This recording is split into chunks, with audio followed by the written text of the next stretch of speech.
D'abord, elle est génétiquement au même temps que la société parce que c'est la raison d'être première génétique de la publicité. C'est parler aux gens de leur temps, dans leur temps. La publicité n'est pas en avance sur les enjeux sociaux au sens des représentations des uns et des autres. Pourquoi ? Parce qu'elle est un consensus extrêmement réducteur, parce qu'on a des espaces extrêmement courts et fermés de représentation.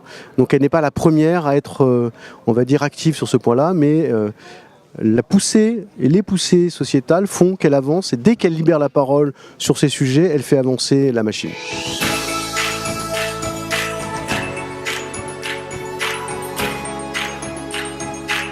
Alors je pense que le rôle de la publicité, c'est de tendre un miroir vers la société et effectivement d'être dans l'instant, un selfie, on va dire, que va prendre la société d'elle-même. On se retrouve face à des marques qui sont parfois un peu déstabilisées, un peu comme des parents qui ne savent plus comment parler à leurs adolescents, quoi. Donc il y a un sujet qui est de l'ordre de comment rester pertinent et dans un monde qui va en plus changer de plus en plus vite.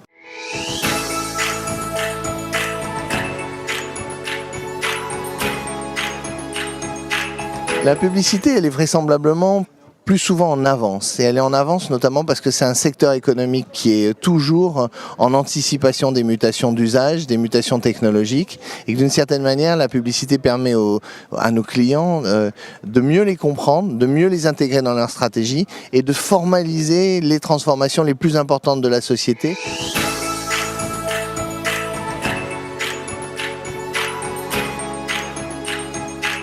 Par nature, je crois que la publicité est suiveuse, elle suit la société, elle est au service de son client et lui-même va suivre. Elle est conservative parce qu'elle a besoin de vendre, elle a besoin d'être en adéquation avec la culture.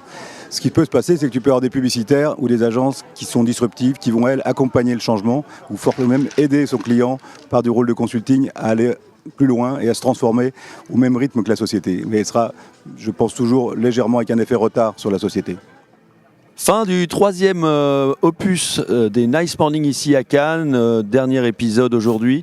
Je retrouve Valérie qui a géré de main de maître les débats. Valérie, qu'est-ce que tu pourrais me dire en résumé de ce que tu as vécu cette semaine ici à Cannes pour les Nice Morning ?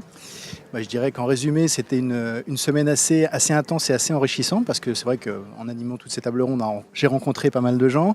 Puis j'ai appris pas mal de choses surtout. Que les médias locaux étaient finalement, aujourd'hui encore, les principaux réseaux sociaux devant peut-être le digital.